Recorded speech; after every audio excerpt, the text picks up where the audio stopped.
is going to be the evolution of the lowbrow movement. The evolution of the lowbrow movement.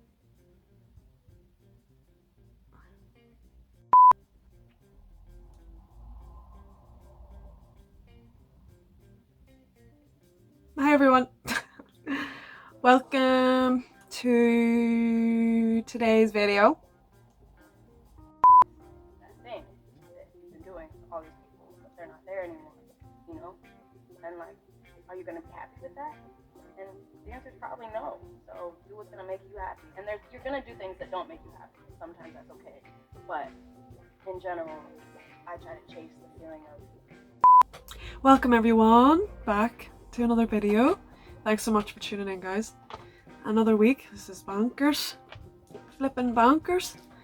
I hope you've all had a really good week and you've been safe and well, and you and yours have been good, my dudes. Today's video is going to be on the evolution of the lowbrow movement. We're going to apply the W5 formula to this movement and see what we get. The first couple are going to be pretty VeVe related, and the first couple are going to be focusing on art, specifically the type of art that we have on VeVe, and yeah, just getting a more of a rounder understanding, I guess, of where this kind of art came from. Little disclaimer before I begin, because I just want to let all y'all know that I am not like formally trained in any way in history of art or like fine art or anything like that. This is all my thoughts and feelings on stuff that I've researched just online, YouTube. Watched a lot of interviews and documentaries and stuff like that. So yeah, so just a disclaimer for all of you guys. I would highly recommend that you do your own research and you kind of look into these subjects if you're interested. So yeah, that's kind of where we're going with this video today. So shall we get started? Okay, so firstly, we're going to start with what? So like, what kind of art do we see on VeVe? What sort of style or I don't like to use the word style because, well, it's kind of what it is, but it's sort of its own entity in a way. Throughout art history, there have been different movements. Mona Lisa was created or painted that era in time. They would have, most of the paintings would have been in that style. And then if you kind of jump forward to, say, this guy called Salvador Dali, we'll maybe look into him sometime. The style of his stuff was very weird and sort of not realistic. It was very out there and dreamlike and very strange in comparison to something like Mona Lisa. And that was a different movement of a type of art. So this is like another movement when this sort of art started to become popular in the to the masses. And when we look at VeVe, we see it's very bold and bright and in your face, and it's not apologetic about being itself. You know, I feel like a lot of the pieces really reflect the artist in a lot of ways and what they're trying to portray. David seems to be very drawn to this type of art. We've seen his showroom and his museum in his house.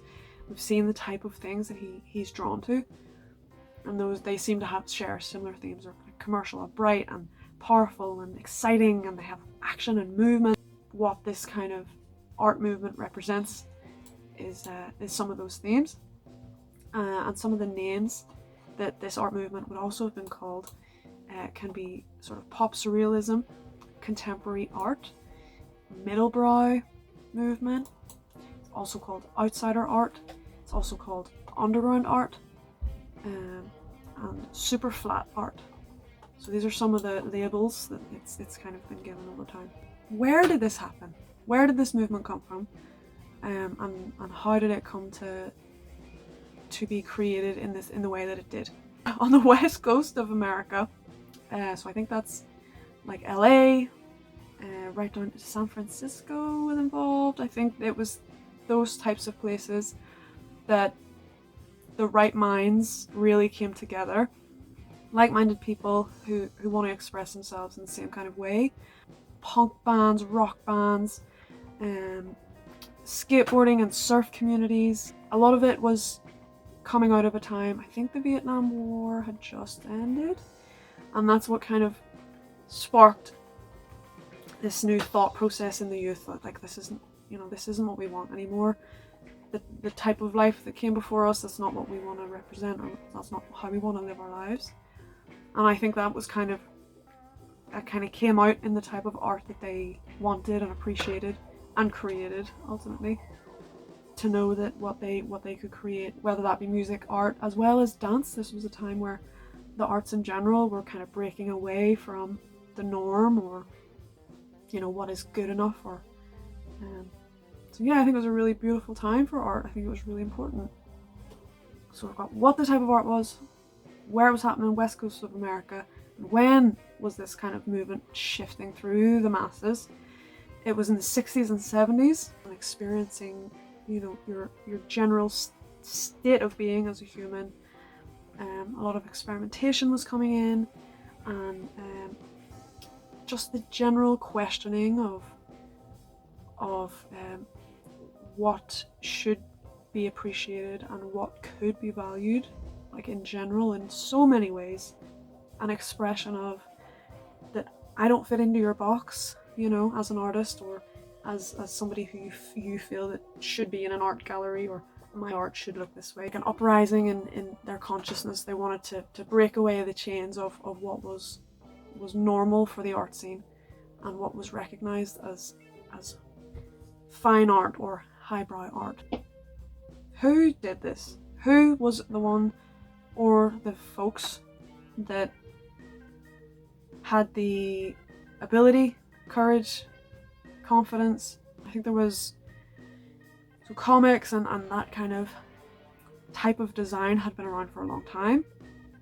It was sort of in newspapers and comic strips, like the type of art, that sort of cartoon, bubbly style.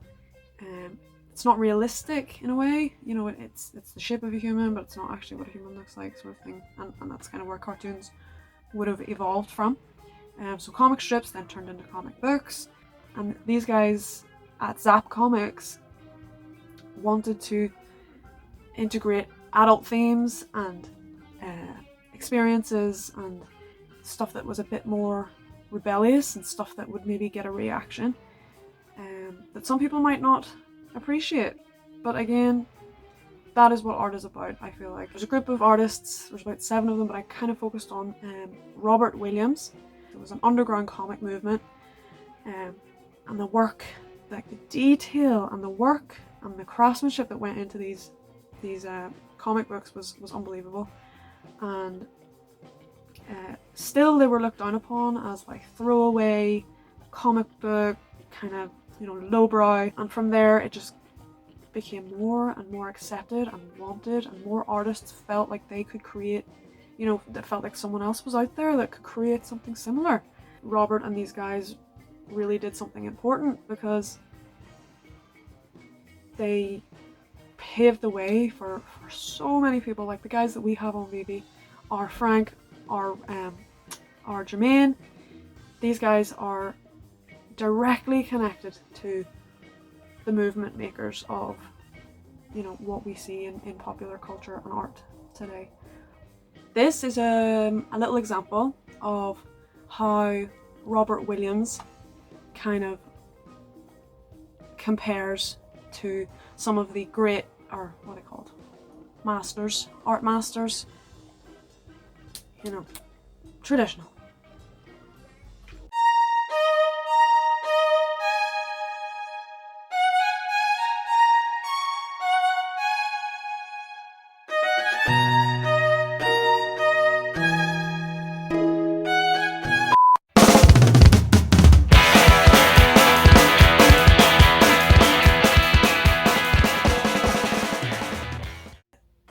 Detail and the thought processes that must have gone into creating and imagining every little tiny piece of work is just absolutely crazy. Really cool that the origins of this whole type of art was, a push against the norm, and it was a push against the grain. And why? I kind of touched on all of these things in each little bit that I talk about, but why did they want to create this art? In the interviews that I've seen of Robert Williams, he describes it as a compulsion. A compulsion to create, and a compulsion to get the ideas that are in his mind and in his imagination out on paper, or on canvas, or on whatever he decided to choose to use as a medium. And watching him as a creative person, like, it's a drive that just needs to be, it just, like, you can't help it. A lot of the artists that I've kind of looked into, that their life as kids and as younger adults was very restricted and bleak and oppressed in a lot of ways, dictated to and told to stay within the lines and within a box. And when you do that to an artist, I don't know if it stifles creativity for a start. It stops that flow of imagination. Beauty and creativity and imagination can come in all sorts of forms, and I don't think putting it in a little box isn't good for us, for the people who create this type of work. I'd love to know what all of you guys feel in the comments about this art movement, if you guys look into it or anything after this. I'd love to know what your feelings are about it. But yeah, this is my first go of like trying to do this formula. Let me know what you think. But yes, I really appreciate your time, and thank you so much for watching. So yeah, that's your lot. That's my lot on this subject. It's kind of a very brief, but kind of just scraping the surface of this movement and when it sort of happened and where it kind of began. And there's so many. This was back in the 60s and 70s, so there's a lot of things that have happened up until today, which I'd love to maybe go into and look at artists individually and look at their stories. If let me know if that's something that you'd be down for. And I could also look at other art movements or anything like that. So yeah, thank you so much. I hope this is the summary of this idea hasn't been too crappy or wick or boring. Stay weird, stay wonderful, and have a good one. Thank you guys.